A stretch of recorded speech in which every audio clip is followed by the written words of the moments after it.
అతన్ని ప్రజలు చీకొట్టి కనీసం ప్రతిపక్ష హోదా కూడా ఇవ్వకుండా పక్కకు జరిపేశారు.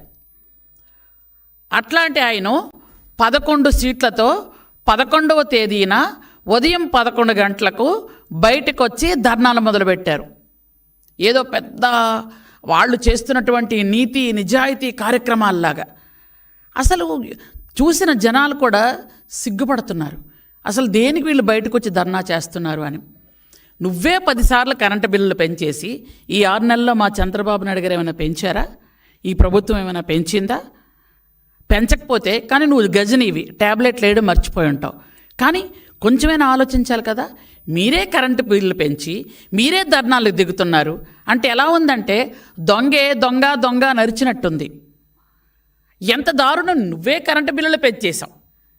10 సార్లు పెంచారు, 1 సారి 2 సార్లు కాదు.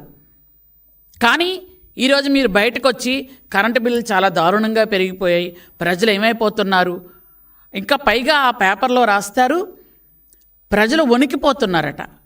యాక్చువల్గా చంద్రబాబు నాయుడు గారు ఉండేటప్పుడు 3వసారి ముఖ్యమంత్రి అయ్యేటప్పుడు యాక్చువల్గా 2014లో ఎంత తక్కువ కరెంటు ఎంత దారుణం అంటే 22.5 మిలియన్ల యూనిట్లు లోటుతో చంద్రబాబు నాయుడు గారికి అప్పచెప్పారు.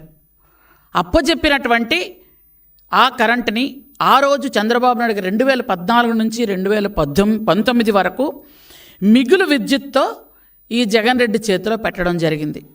మిగులు విద్యుత్తో చేతిలో పెడితే అది ఏంటి, అప్పుడు 5 సంవత్సరాల్లో ఖచ్చితంగా ఎస్టీ ఎస్సీలకు ఫ్రీ కరెంటు.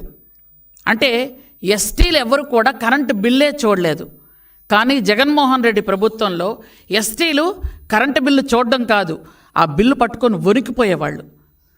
కరెంటు తీగలు పట్టుకుంటే కాదు, బిల్లు పట్టుకుంటేనే వాళ్ళకి షాక్ కొట్టేది.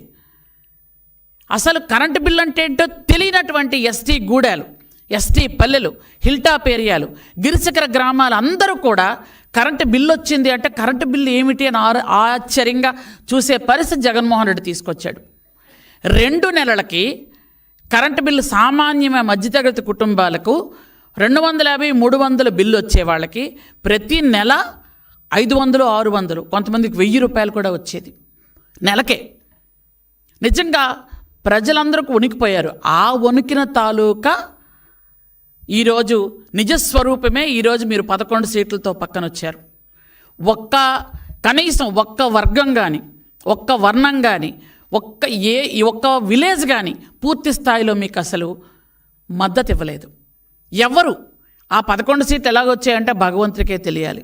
ఏవో చిన్న చిన్న తప్పులు వాళ్ళు వచ్చి ఉండాలి. కానీ నిజంగా యాక్చువల్గా చెప్పాలంటే 170 సీట్లు, 164 సీట్లు మీరు చేసినటువంటి పాపం వల్ల, మీరు చేసిన మోసాల వల్ల, మీరు చేసినటువంటి దౌర్జన్యాల వల్ల, మీరు చేసినటువంటి అక్రమ అరెస్టుల వల్ల, మీరు చేసిన హత్యల వల్ల, మీరు చేసినటువంటి దొంగ దస్తావేజుల వల్ల, మీరు చేసిన బెదిరింపుల వల్ల ఇవన్నీ కూడా ప్రజలు తట్టుకోలేక విసిగిపోయి వేసారి మాకు ఖచ్చితంగా చంద్రబాబు నాయుడు గారు వస్తేనే సంక్షేమ అభివృద్ధి జరుగుతుందని పూర్తి నమ్మకంతో ఓట్లేసి 94% గెలిపిస్తే ఈరోజు 6 నెలలుగా సంక్షేమ అభివృద్ధిని పరుగులు పెట్టిస్తుంటే చంద్రబాబు నాయుడు గారు ఈరోజు మీరు సిగ్గు లేకుండా, అసలు మీకు అతనికంటే మతిపోయింది, మిగిలిన వాళ్ళకు కూడా మతి లేదా?